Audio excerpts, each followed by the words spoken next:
ипі не болып жатыр, қашан ашамыз, шотымыз жабық деген адамдардың барлығына бір жақсы жауап болады. Кез келген уақытта 24 сағаттың ішінде кез келген уақытта өзіңіздің есеп шотыңызда тұрған ақшаны шешіп ала аласыз. Бір ай бойы менде ақша жинала берді.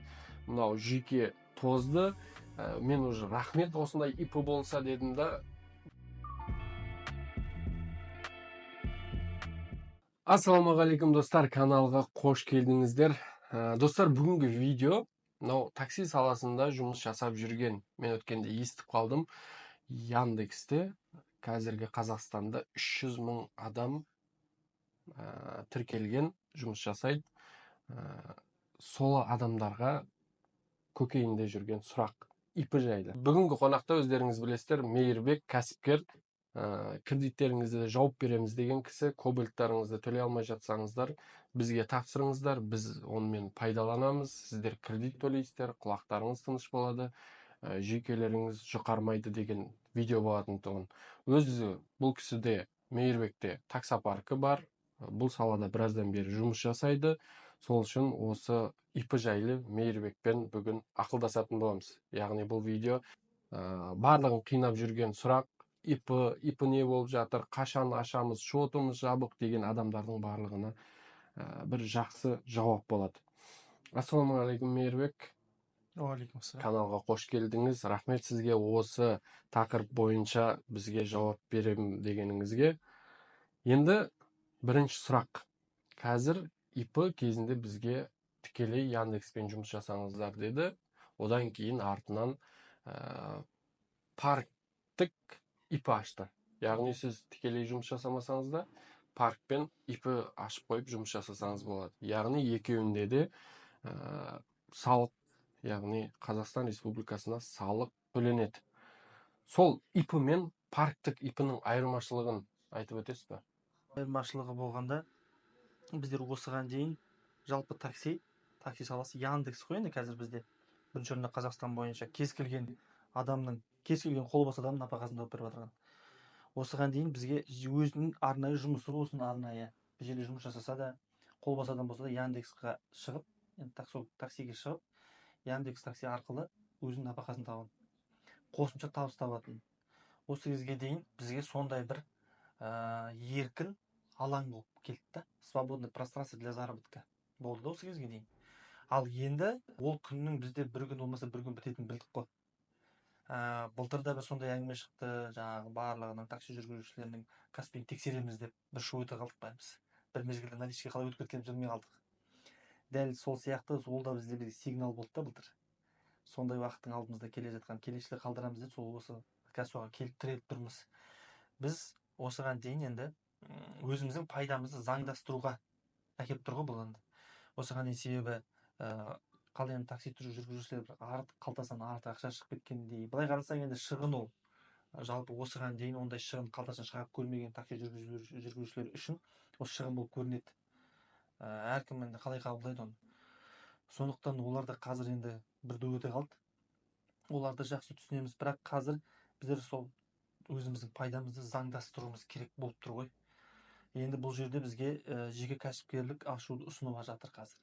Бірақ жеке кәсіпкерлік парковый ипі дейді, немесе былай жекелей Яндекстің өзімен жұмыс жасау, барлығы неге сол бір ипі ғой, барлығы бір жеке кәсіпкерлік, тек өзінің Яндекс корпорациясының ұсынып жатқан, Яндекс таксидің ұсынып жатқан жолдары. Жеке өзіңіз ипі ашып, Яндекспен тікелей серіктес болып жұмыс жасау, және екіншісі қазіргі біздегі парктер дейміз ғой, таксопарктер дейміз енді ауызекі, сол таксопарктер арқылы жұмыс жасау. Және үшіншісі бар, бұл енді соңғы нұсқа ғой, ең соңғы нұсқа. Таксопарктер арқылы трудовой договор жасап, еңбек келісімшарт арқылы жұмыс жасау. Сол жердің бір жеке бір штаты ретінде жұмыс жасау. Бірақ енді қазір біздің көп қозғалып жатқан, көп әңгіме болып жатқан тақырып осы парковый ипімен жеке тікелей жұмыс жасау. Бұл жерде енді ипі жүргізуші болып тікелей жұмыс жасаудың да өзінің артықшылығы бар, ол пайызы аз. Сол жаңағы паркке беретін 4% бермейсіз, оны салыққа төлейсіз. Ал паркпен жұмыс жасасаңыз, ол жерде 4% қосылады үстіне. Жаңағы сіздің салықтарыңыз, міндетті төлемдер бар. Бірақ сіз бұл жерде барлық жауапкершіліктен, барлық міндеттен құтыласыз. Себебі сіздің жаңағы есебіңізді, сіздің барлық жаңағы осы уақытқа дейін жұмысыңыздың есебін Яндекске парк өзі мойнына алады, парк өзі өткізеді. Және паркте кез келген уақытта 24 сағаттың ішінде кез келген уақытта өзіңіздің есеп шотыңызда тұрған ақшаны шешіп ала аласыз. Бұл да бір қосымша артықшылық деп ойлаймын.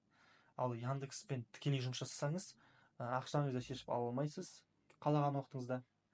Және де есебін әр айдың 25-іне дейін тапсырып отыру міндетті. Егер бір күн кешіксеңіз, сіздің одан кейінгі түскен ақшаларыңызды шешіп ала алмайсыз. Келесі айдың есебіне күтуіңіз керек болады да, әр айдың 25-іне дейін. Одан кейін жиналып бір түседі. Бірақ осы екі ортада ақшаңызды шешіп ала алмайсыз. Ал парк арқылы кез келген уақытта шешіп ала бересіз. Тек сізден тек қана ИП ашу ғана керек, және салыққа тіркелесіз. SF ашасыз. Салық порталына тіркеліп, сол арқылы электронды есеп шотыңызды ғана ашасыз. Соны тек одан кейін таксопарк өзі тапсырып отырады. Екеуінің айырмашылығы осындай. Бірақ барлығы сол такси, сол клиенттер, сол заказ, сол жұмыс, ештеңе өзгерген жоқ. Сол стресс бөлмесі. Сол арена, еш нәрсе өзгерген жоқ. Тек жұмыс жасаудың есеп тәсілінің, ақшаңызды алуының, алмауының тәсілі ғана өзгереді бұл жерде. Тәсіл ғана өзгеріп тұр. Сол баяғы таңертең шығасыз, кешке дейін жұмыс істейсіз, стрессіңізді аласыз, кішкене пайда табасыз. Сол үшін Демежан да айтады өзінің каналында, мен де айтамын, өткенде Мейірбек те айтты, бұл өтпелі кезеңге ғана қойыңыздар бұл жұмысты деп. Сол үшін таксиде жұмыс жасамаңыздар амал барынша. Әрине жақсы табыс тауып жатқандар бар, жоқ емес. Бірақ олардың былайша айтқанда рискі өте үлкен. Себебі бәлендей миллион ақшаға машина алып алып, бір ай денсаулық дұрыс келмеуі мүмкін, авария болуы мүмкін, тағы басқа дегендей. Сол үшін таксиге келмеңіздер. Енді келіп қойғандарға бұл видео әрине. Мен түсіндім, енді мен бұны қысқаша айтайын. Парк және ИП және парктік ИП екеуінің айырмашылығы қысқа ғана. Мен түсінгенім бойынша тікелей ол бір ғана плюс, тек қана азғантай ғана пайызды төмендетеді. Бірақ сізде мына жақта жұмысыңыз көбейеді. Сол ғана. Ал парктік ИП-да сол бағанағы пайыз, бағана 4%-ға жоғарылайды, бірақ барлық міндеттеме парктік болады екен. Мен түсінгенім осы. Енді екінші сұрақ. Мысалы, қазіргі енді мен кезінде ИП жұмыс жасадым, мен білемін да, сол үшін мына сұрақтар мені мазалап жатыр. Мысалы, мен ай сайын әртүрлі табыс табамын. Бірақ ИП ашып алғам, мен міндетті түрде 18.700 теңге төлеймін. Ол төртеуіне. Пенсионный, соцотчисление, медстраховой және бірдеңе шықты, ол 1275 теңге. 63-ке дейінгі жастарма сондай төлейді. Сол төртеу 18.700 теңге міндетті түрде мен жұмыс жасасам да, жасамасам да мен соны міндетті түрде төлеймін. Ол ИП жайлы, ол мен тікелей жұмыс жасағам ИП-мен кезінде. Қазір онымен біраз болды, соңғы рет апрельде ма солай жұмыс жасағам, одан кейін тапсырмадым, отчетты түспейді. Енді мені мазалап тұрған сұрақ, әртүрлі табыс ай сайын. Мысалы, мен бұлай 100 мың теңге ғана таптым. Ал 100 мыңда бағана сіз айттыңыз 4%, 4%, сол 4% ғана. 18 мың теңге, 100 мыңнан 4% 4 мың теңге ғана. Дұрыс па? ИП қазір көрсетіліп жатыр, ИП-ға 4% алынып жатыр. Сол 4 мың теңге ғана. Ал мен ИП-да жұмыс істесем де, істемесем де 18.700 теңге. Соған қалай қарайсыз? Мысалы, 100 мың теңгеден 4 мың теңгені алып, парктер міндетті түрде 18.700 төлей ма? Немесе тікелей ИП ол алып жатқан 4 мың теңгесini қалай олар минусқа жұмыс жасайды? Жаңағы 100 мың, 200 мың табатындар, олар өзінің негізі жұмыс бар адамдар ғой, мен түсінгенім. 100 мың теңгеден 4%-ы 4 мың теңге болады. Сіздің айтып жатқаныңыз негізі міндетті төлемдер 18 мың теңге. Неге ол 4 мың теңге? Кейін үстінен қосып тағы төлеуге міндеттеме ма деп жатсыз ғой? Жоқ, ондай емес. Жаңағы бізге соңғы арнайы салық арқылы шығарды ғой, такси жүргізушілеріне арналған. ол жерде сіз қанша жұмыс жасайсыз, тек қана 4% алынып отыратын болды. Артық еш нәрсе төлемейсіз. Сіз қанша, бұл жерде енді бірақ нәрсе жоқ, түсінетін бірақ нәрсе. Қаншалықты жұмыс жасайсыз, соншалықты ақша төлейсіз. Соншалықты жаңағы салығыңыз бар, міндетті төлемдер бар, әлеуметтік төлемдер бар, жаңағы соның барлығы, жаңағы медициналық сақтандыру. Қаншалықты жұмыс жасайсыз, соншалықты төлейсіз. 100 мың тапсаңыз, 100 мыңның көлемінде төлейсіз. 1 миллион тапсаңыз, 1 миллионның көлемінде төлейсіз. Тек жаңағы есебін тапсырып отыру керек оны. Себебі есебіңіз тапсырғаннан кейін салықта ол сізге көрінеді. Сонымен заңдастырылған болады да. Түсіндіре алдым ба? Иә, және де ИП-да мынандай нәрсе бар Мәке. ИП-ның өзінде де жеке кәсіпкер ғой енді. Жеке кәсіпкердің өзі, сіз тек мысалы осы қазір қыркүйек айында жұмыс жасасаңыз ғана міндетті төлемдерді төлейсіз. Ал сіз тамыз айында жұмыс жасамасаңыз төлемейсіз. Себебі сізде келіп тұрған пайда жоқ қой, доход жоқ қой. Доход болмағаннан кейін сіз төлемесеңіз болады. Тек доход қай айда жұмыс жасайсыз, сол айда ғана төлейсіз. Ал енді сіздің мына үзбей төлеп келе жатқаныңыз осы өзіңіз үшін да. Жаңағы медициналық сақтандыру бар, мемлекеттік төлемдер бар, және жаңағы пенсионный дейміз ғой, себебі барлық жерде қазір документ удостоверение болып кетті. Біздің пенсионкамыз тексереді, кредитный историяны тексереді. Осы өзіңіз үшін. Себебі бір ай үзілмеу керек. Түсіндіңіз бе? Ал жеке кәсіпкерде егер жұмыс жасамасаңыз, сіз төлемей қойсаңыз болады. Себебі сізде бірақ әрбір жарты жылдың салығын төлейсіз ғой. Міндетті төлемдер төлемесеңіз болады. Себебі сізге келіп тұрған пайда жоқ қой, кіріс жоқ қой. Түсіндіңіз бе? Енді менде сұрақ. Мен кезінде ИП ашыңыздар деді. Қателеспесем, өткен жылы бір жыл бұрын қыркүйекте аштым мен. Осы қыркүйектің 29-ы аштым да, 2 күнге білмей қалдым да. Негізі 1-ші числодан ашу керек екен, сол кезде келесі ай төлейді екен. Мен қыркүйектің 29-ы ма ашып қойдым да, 2 күнге де 18.700 теңгені төлегем. Енді мен сол 18.700 әліге дейін төлеп келе жатырмын. Біраздан бері жұмыс жасамаймын, төлеп келе жатырмын. Мен ИП болып тіркелгем. Енді келесі айдан бастап төлеймін бе осы? Сіз келесі айдан бастап жұмыс жасайсыз ғой? Жоқ, жұмыс жасағанда мен паркпен жұмыс жасаймын. Сіз төлемейсіз, парк төлейді сізге. Бірақ маған Каспийде ай сайын келеді. Осы міндеттелген нелерді төлеңіз дейді. Жоқ, енді парк төлегеніңізде сізге ол жабылады ғой, сіздің жұмыс қаншалық жұмыс жасайсыз, соншалықты көлемде төлейсіз ғой. Енді ескеретін мына нәрсе бар, мана Демиржан тоже айтып жатқан. Егер сіз көбірек пенсионға салуды қаласаңыз, үстіне қосып төлесеңіз болады да. Ол әр адамның өзінің қызығушылығы. қалауы ғой. Ал егер сіз үзбестен жасайтын болсаңыз, сіз 18-20 мың теңгені бір айда жауып қоясыз. Себебі жаңа айтып отырмын ғой, Яндекс өзі ол налоговый агент, салықтық агенттің рөлін алды қазір. Ол өзі перечисление жасап төлей береді да сізге. Сіз оны кейін 1-2 ай өткеннен кейін жаңағы сізге отчислениеңіз Каспийден қарасаңыз болады, көрінеді да сол. Енді тағы сұрақ, мен кезінде өзім жасап, өзім тапсырып жүрдім да, қазір парк, сіз айтып тұрсыз ғой, өзі міндеттеледі. Парк ИП болып жұмыс жасасам, парк мен үшін барлығын жасайды. Мен тікелей жұмыс жасадым да, кезінде кеш тапсырдым. 25-не дейін тапсыру керек қой. 25-28 күні тапсырдым. Оны 28 күні қабылдамағанда, ол 2-3 қабылдаған мен жіберген запросты. Содан кейін бір ай бойы менде ақша жинала берді. Мынау жүйке тозды. Мен уже рахмет осындай ИП болса дедім да, біраз жүйке тозға өтіп кеттіңіз. Қайтадан паркқа өтіп кеттім. Енді осылай, мен солай жүйке тозды, сонымен паркқа өтіп кеттім. Енді сұрақ, осы таксопарктер, қазір парктер өзінің міндетіне алады, жұмыс жасау жүргізу үшін олар тапсырып береді.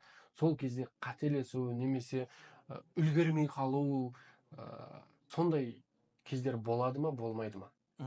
Жоқ, болмау керек.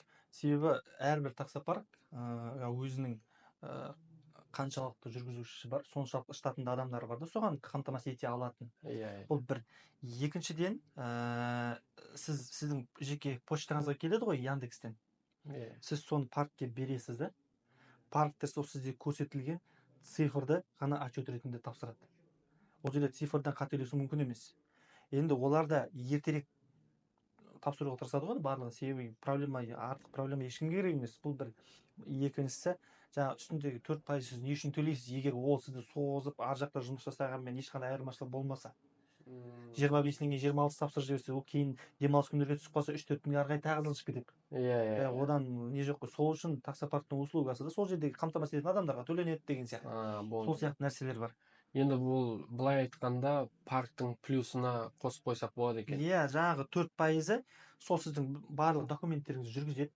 24 сағат өзіңіздің қаржыңызды өзіңіздің көз алдыңызда тұрады. Шешкіңіз келеді, шешесіз, салғыңыз келеді, саласыз. Және де мысалы айтып отырсыз ғой жаңа, өзіңіз қазір сізге айтайын. Сіз тікелей ИП-мен жұмыс жасайсыз ғой.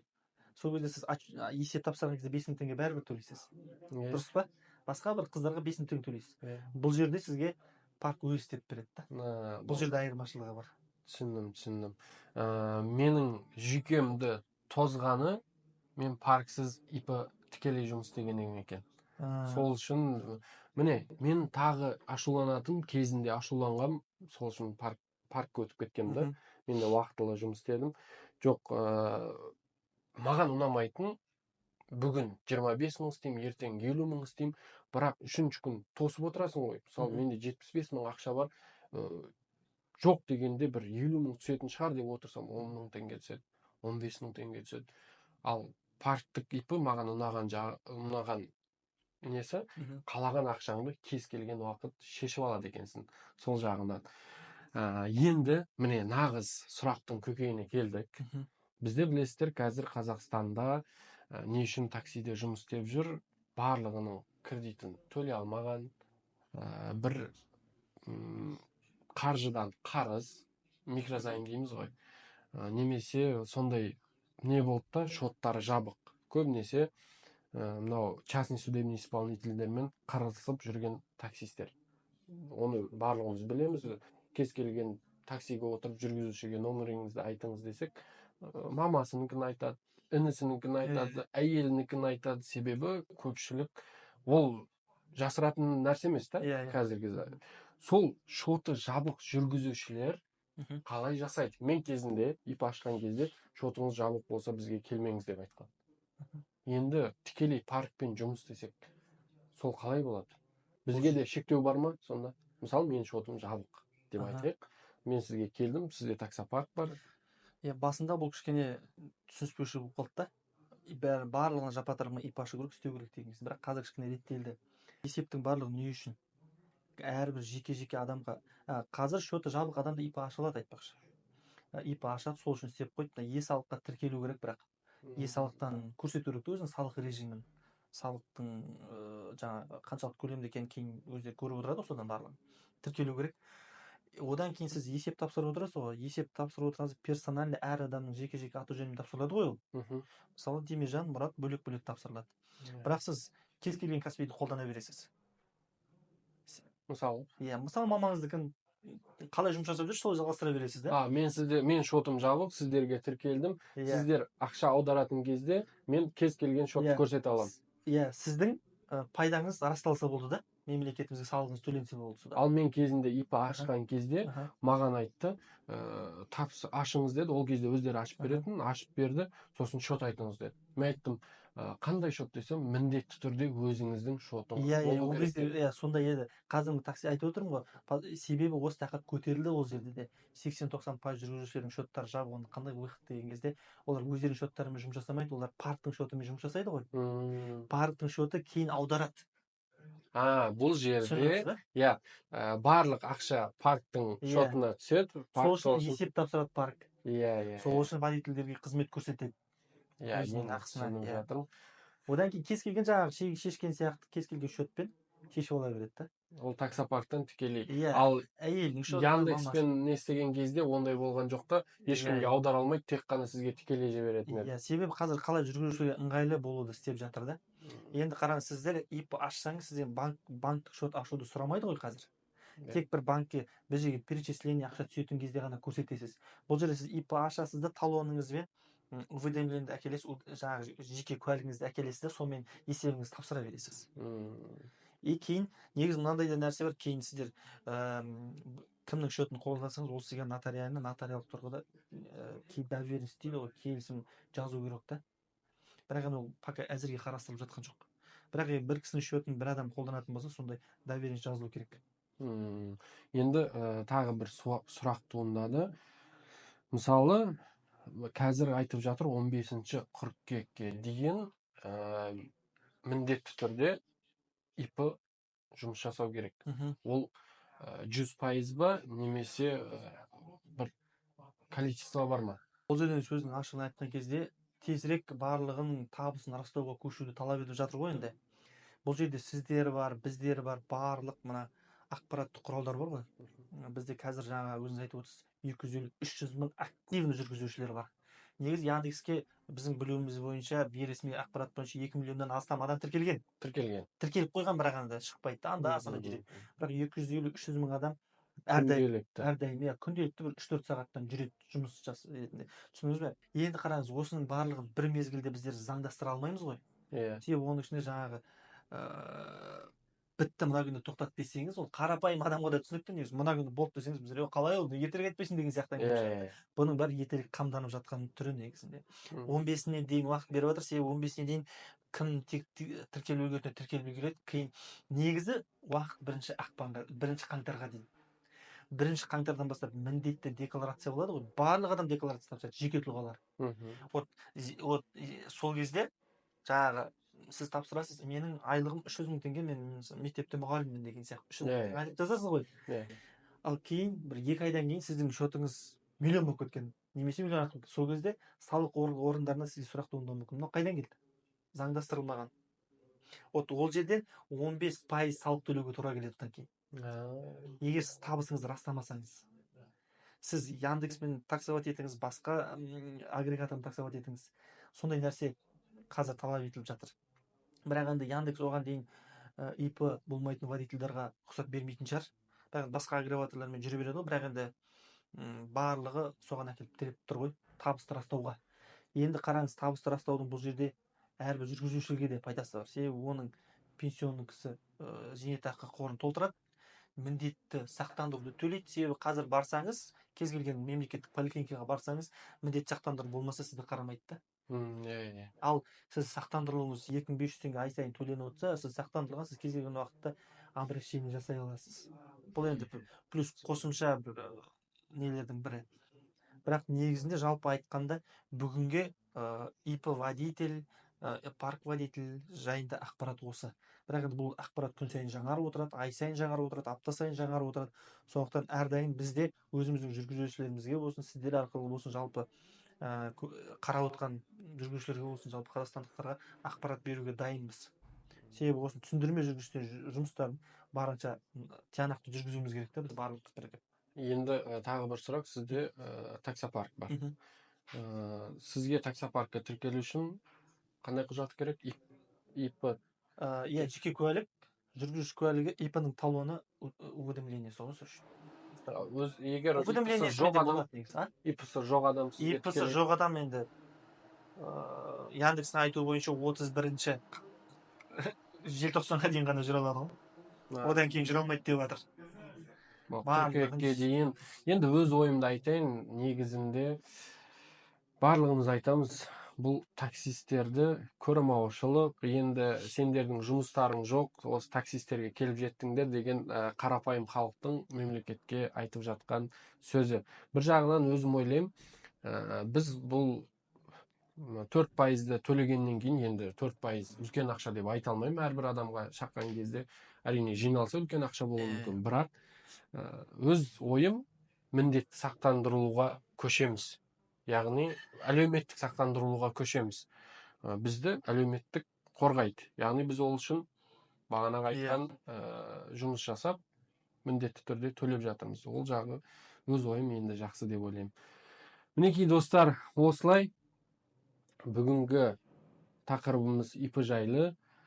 Енді бұл әрине қазіргі таңда барлығы міндетті. Сен осылай жасайсың, 15 қыркүйек сен осын жасамасаң болды, бітті деген бір тұжырым жоқ. Сол үшін күнде өзгеріс болып жатыр. Оны бұл жүйені әлі жолға қойғанға дейін көп нәрсе өзгеруі мүмкін. Қалай бізге ақпарат келеді, солай жеткізуге тырысамыз. Қандай өзгерістер бар, не болып жатыр, көтеріліп жатыр, түсіп жатыр деген барлығын жеткізуге тырысамыз.